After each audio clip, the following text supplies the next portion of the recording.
ndeke boobu seen leader moom voilà moom mu ngi ndaraatalaax ci yeneen ak yeneen daal. jéem na ko comment ça s'appelle Babacar. waaw avant may ñëw ci loolu. da nga may ñëwaat ci lu bëree bëri loo xamante ne. xëy na Guèye wax na ko. waaw par amalgame ou bien par ignorance. d'accord ou bien c'est amalgame voulu. xam nga Wolof Njaay day faral di wax ni gan du yeewi béy. gan du yeewi boo demee chez nous ci Bantamba. waaw mooy comme banc public. waaw dans les formes d'éducation am na lu ñuy wax comme pour dire que littéralement su ma koy wax ci wolof mooy gan warul mujj ci bool bi parce que sinon du xam bool bi fan la ko war a yóbbu teg.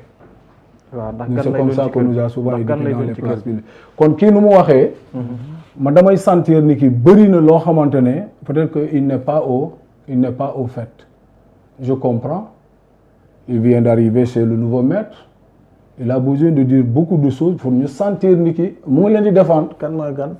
naa tey laa nekk gan. non fële ci kiiraay. non attends. ci kiiraay laa wax. ci kiiraay. waaw. gan nga foofu. lu mu wax sànq. kiiraay. oui.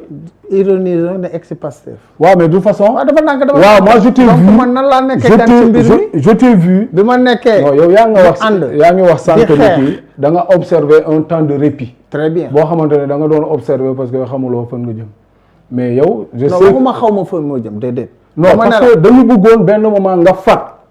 ma bañ a far taxaw waaw nga bañ a far. et pourtant bi ngay jógee kii bi comment ça s'appelle réew mi. fale nu mu tuddati. gëm sa bopp. waaw. ah. soo leen gëm seen bopp. non loolu vous avez conviction la. vous avez montré votre désarroi par rapport taxawaay comment ça s'appelle Bougane n'est-ce pas ñu gisoon ngay défendre carrément le président Ousmane Sonko tu as senti que oui très bien je t'ai suivi oui non je t'ai dit dès le départ en introduction très bien n'est-ce pas ñu sentais moo tax le doyen là quand il te taquine pour te dire que il sent que peut-être que tu es patriote ou je ne sais quoi c'est un peu par rapport à ça hein. Les gens ont suivi ñu naw la ci position boobu ñu gëmoon ni ki yow tu es un homme de principe changé wul li nga gëm n'est-ce pas changé wul mais à t'écouter ici il y a beaucoup de parce choses que je moo tax ma ne la waaw moo tax ma ne la peut-être que tu fais dans l'ignorance ou bien tu fais de l'amalgame il n'y a pas d'amalgame il n'y a pas de xaaral ma wax la et on va en discuter waaw xaaral ma wax la Babacar waaw balaa mooy sori je dis que le PASTEF est dans un exercice de vérité dama bëgg Sénégalais yi jàpp loolu d'accord PASTEF est dans un exercice de vérité gis nga ñun bi ñu ñëwee à la 14e législature déjà pour montrer les questions de transparence daf ñoo soxal le budget du ministère de la défense waaw daawuñu ko woon waxtaanee vous comprenez ñun ñoo ñëw PASTEF ñu ne il n'en est pas question qu'on nous dise que le budget du ministère des forces armées n'est-ce pas kenn du ko waxtaane te ñun dañuy voter des crédits alloués à ce ministère ba pare n'est-ce pas on n'a pas le droit de connaître cet argent là ci côté bii nii la war a dem et ainsi de suite on s'est dit que non nous sommes des responsables am na loo xamante ne ci biir travaux de commission yi war nañ ko mën a waxtaane balaa ñun ñu voter engager suñu responsabilité allouer des crédits au ministère des forces armées. C'était la même chose pour la présidence et la primature. Les gens ne discutaient pas de ces crédits. Xam nga donc loolu ça ne date pas d'aujourd'hui. C'est depuis la 14e législature. Et depuis lors dañ koy waxtaanee léegi. loolu demal les amis de l'APR nga laaj leen ñun dañoo taxaw ñu ne lànk ñu ne leen il faut que ñu waxtaanee ko ñun notre responsabilité ne peut pas être engagée comme ça. ñoom ils sont sortis sur les plateaux pour dire que ñii ils ne sont pas des républicains voilà ce qu'ils disent ils veulent que discuter sur le ministère des forces armées ainsi de suite nous on s'est dit que on est conscient loo xamante ne lu dem ci les trucs de comment ça s'appelle de sécurité waaw on ne va pas se mettre là à dire que l'armée nationale tel nombre de chars de combat tel armement tel ligne la am tel effectif n'est-ce pas ce qui va par exemple également pour les fonds qui peuvent être destinés à espionner un État ou autre est-ce que ñun dañ koy waxtaanee ci biti mais ñun dañu ne bu ñu lëlee suñu biir war nañ ko mën a xam wala ñuy engagé di ko voter donc exercice boobu dafa yàgg maintenant su ma ñëwee tu disais quelque part que oui pour justifier les fonds politiques les fonds spéciaux hein yoo xamante ne vous voulez kon bu ñu ko waxtaanee vous disiez tout simplement que bu amee par exemple quelque part une calamité est-ce qu'on va attendre tel ministère tel autre ministère je dis qu'on n'a pas besoin de faire ça vous savez quoi l'État tel qu'il fonctionne quand il y a des événements brusques on a connu les intempéries un peu au nord là avec la remontée du fleuve là n'est-ce pas est-ce que nous on a dit que c'est le président de la République qui a donné mais c'est l'État du Sénégal on a donné voilà pourquoi entre-temps on est allé vers la loi de finances rectificative yooyu c'est des mécanismes yoo xamante ne État da ko prévoir on ne peut pas prendre ça pour justifier des fonds comme ça non attention mais ce sont ces fonds-là décaissés qui ont fait que nous sommes allés à la loi de finances rectificative pour dire que l'État du Sénégal dafa jégleel ñi nga xamante ne mbënd mi n'est-ce pas wala comment ça s'appelle les intempéries de l'autre côté daf leen a affecté est-ce que ça on a dit que président de la République moo ko war a joxe je reviens par rapport à ça d'accord allez-y moi j'ai toujours dit nous sommes un parlement qui aspire à être un parlement moderne vous voyez am na loo xamante ne ñun dootuñu ko nangu fii ci Sénégal on l'a toujours défendu ba def ko programme de campagne ñu ñëw ba falu ñu ne ko ñëpp bàyyi ko nekk ci leneen j'ai fini de rappeler ni ki 2019 ci programme Ousmane Sonko n'est-ce pas boobu la ñu copier exactement au niveau du programme de Diomaye président donc le problème présentement ce n'est pas l'existence de ces fonds-là nous on a toujours dit qu'on est d'accord pare nañu sa pour ñu yokk ko waaye lu ñu bëgg mooy il faut que mu am un contrôle bi mooy commission mooy am des députés dinañ ci dugg des membres de la Cour des comptes qui sont chargés n'est-ce pas de vérifier l'exécution du budget et tout ak ñeneen n'est-ce pas dinañu dugg saytu loolu maintenant ñoom ci loolu ils en ont profité pour dire que oui nous voulons que enlever je ne sais pas ce que l'on fait les aides que l'on fait aux familles religieuses ça c'est de l'amalgame ils veulent entretenir de l'amalgame on ne l'a jamais dit attention Haran on a toujours dit on est même prêt à ce que ça soit augmenté on n'a jamais dit que ñu supprimer ko mais ñun dañu ne la traçabilité ñoom ñu ne traçabilité du am c'est-à-dire que transparence du am ñun ñu ne leen li nga xamante ne askan bee ko moom ce qui concerne tout le monde doit être dit devant tout le monde. Nous, c'est ça notre conception au niveau de PASTEF. Maintenant, il n'est pas dit, bon, ce qui ne doit pas être mis publiquement, notamment les questions de secret défense et autres. Non, on n'a jamais dit ça. Mais on a dit que l'on puisse expliquer. Maintenant, regardez-nous Saint-Tapalebi. Oui, mais... Saint-Tapalebi, ils ont fait recours, le gouvernement a fait recours devant le Conseil constitutionnel. Mais Babacar, voilà pourquoi je dis que hésitation bi Diomaye def depuis la déclaration de patrimoine waru ko c'est la même chose ici ñoom ñëw nañu en commission participer les travaux de commission ba dugal seeni amendement ci fonds spéciaux yi oui ci fonds spéciaux xaaral ma lire la benn fii l'article 2 ñoom ñu ko proposé si tu me permets bon je vais aller un peu vers la fin ñu ne au sens de la présente loi constituent des crédits spéciaux, les crédits budgétaires destinés notamment au financement des dépenses relatives à la défense nationale, oui, à la sécurité intérieure et extérieure de l'État, aux activités de renseignement. Maintenant, nous finissons vers la fin, finissons Google tapale bi. Regardez, on a dit qu'à la préservation de l'ordre social, des valeurs africaines de solidarité, d'entraide et de cohésion sociale ñu ne entre autres ak ñoom seen. loolu mooy tappale bi. yow da nga xam lan la lu ñu considéré ici comme fonds spéciaux. amendement bi ñu def ci fonds spéciaux yi. oui ñoom ñoo ko dugal de ñoom ñoo ko bindee de c'est l'amendement du gouvernement que je viens de lire là comme ça. mais porté par entre autres mooy lan c'est-à-dire que c'est un fourre-tout. ah yow même booy organiser tànn biir n'est-ce pas ñu jox la foofu on peut mettre ça ici. Donc voilà pourquoi nous on dit que ça soit précis. Haral, l'argent là. Je suis pas d'accord. Haral, cet argent là n'appartient pas à Macky, je ne sais pas, à Diomaye ni à quelqu'un d'autre. C'est l'État et les citoyens ont payé leur impôt. Vous savez, nous, quand on dit la transparence ne signifie pas police. C'est le contrat même de l'impôt. Sénégalais yi xam ñoom lu ñu fay ci impôt fan la dugg. C'est extrêmement important.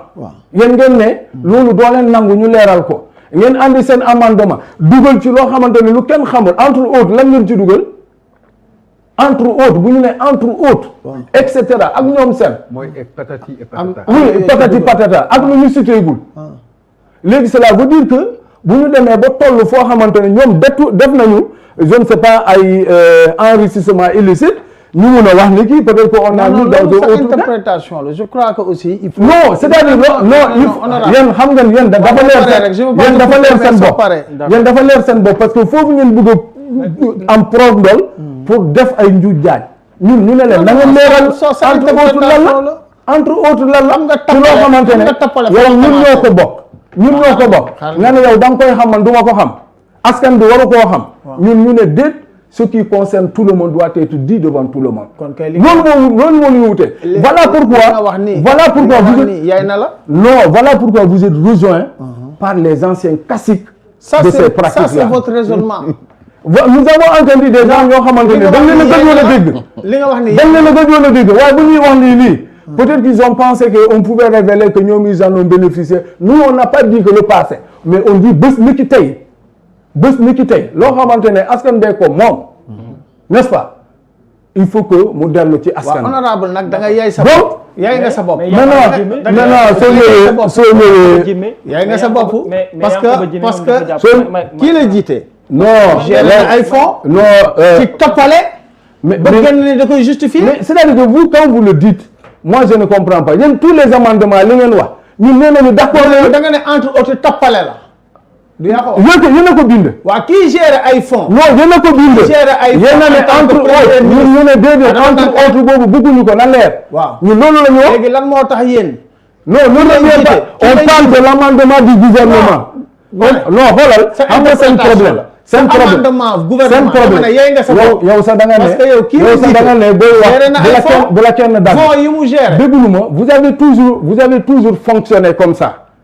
gis nga comment votre parti là je sais pas comment c'est quoi encore ci raay ah voilà vous avez toujours fonctionné comme ça la dernière fois le président Ousmane Sonko il parle d'un rapport de l'IGF oui qui a épinglé un cacique de votre parti au lieu de répondre sur ça vous sortez pour transférer le débat et dire que dafa daan ñëw à la présidence di wax président mu jox ko ci fonds yi muy ŋàññi noonu non le débat c'est pas ça on a dit que quelqu'un est épinglé sur ça on éradique ça avant de parler d'autre chose. Alors, mais quand voilà aussi, oui c'est la même chose regardez Yankuba je n'avais pas envie aujourd'hui de parler de lui n'est-ce pas parce que en réalité voilà quelqu'un boo xamante ne man gàcce la ci la République à ce niveau de responsabilité c'est le ministre des Forces armées qui parle n'est-ce pas oui. Le ministre des Forces armées qui nous a dit ouvertement à qui veut l'entendre que léegi moom désormais dina consacrer les après-midi à recevoir des gens pour que ñu ñëw au niveau de Kiraay. day massifier quoi. Oui. Et s'il le faisait en allant trouver les gens mu tane mais le ministère qui est devenu une chambre d'enregistrement des militants. Regardez ce débat. mais fan lay xewee. du foofu. non il faut arrêter. du foofu lay xewee. yaa fa nekkoon. non mais écoutez. non dama ne yaa fa nekk. mais toi aussi les gens ont vu les images. mais arrêtez. les gens ont vu les images. yow da nga nekk.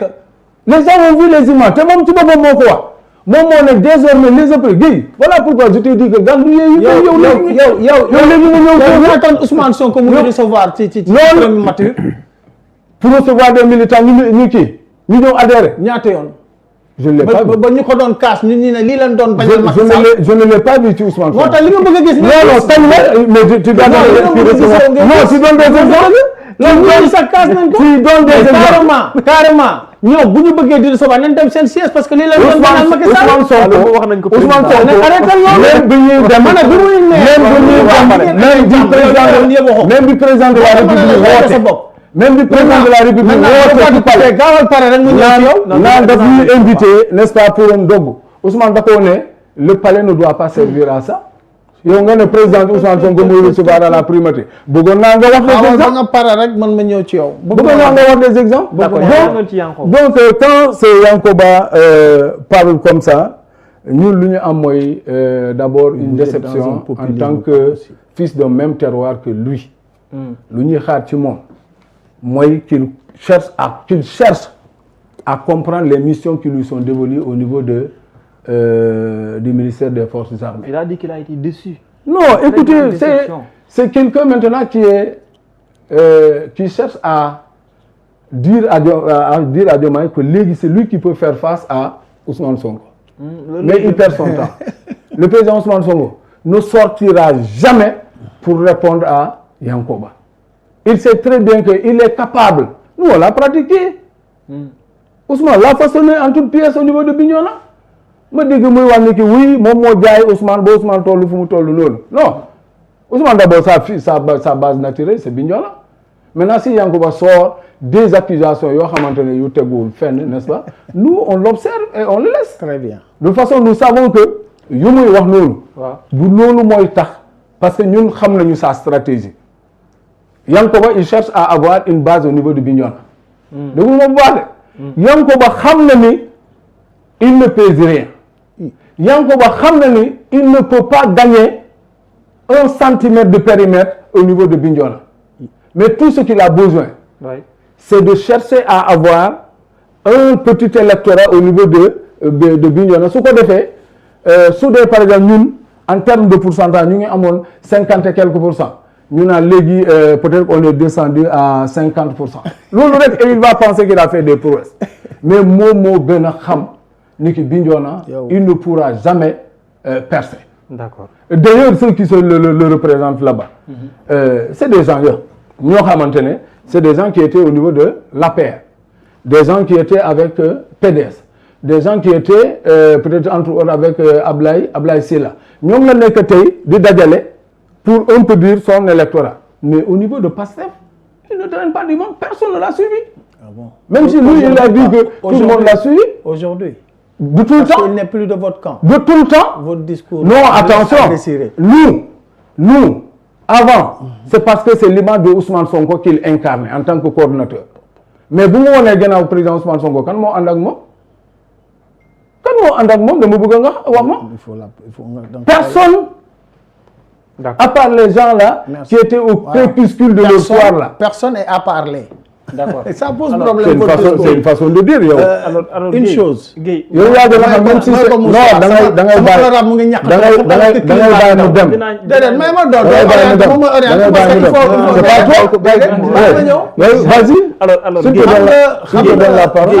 Guèye ci côté boobu également aussi peut-être mën nga def rebondissement mais bon léegi le président de la République dafa am benn bataaxal bu moo leen génnee sànq yaa ngi weddi ne mais en termes de massification aujourd'hui est-ce que réellement Kiraay am na jekku bu war a mën a tax mu dajale fi benn base bu tax ñi nekk di wax et puis beneen bi mooy est-ce que réellement Kiraay pare na pour dem ci une élection locale et à quand également cette date.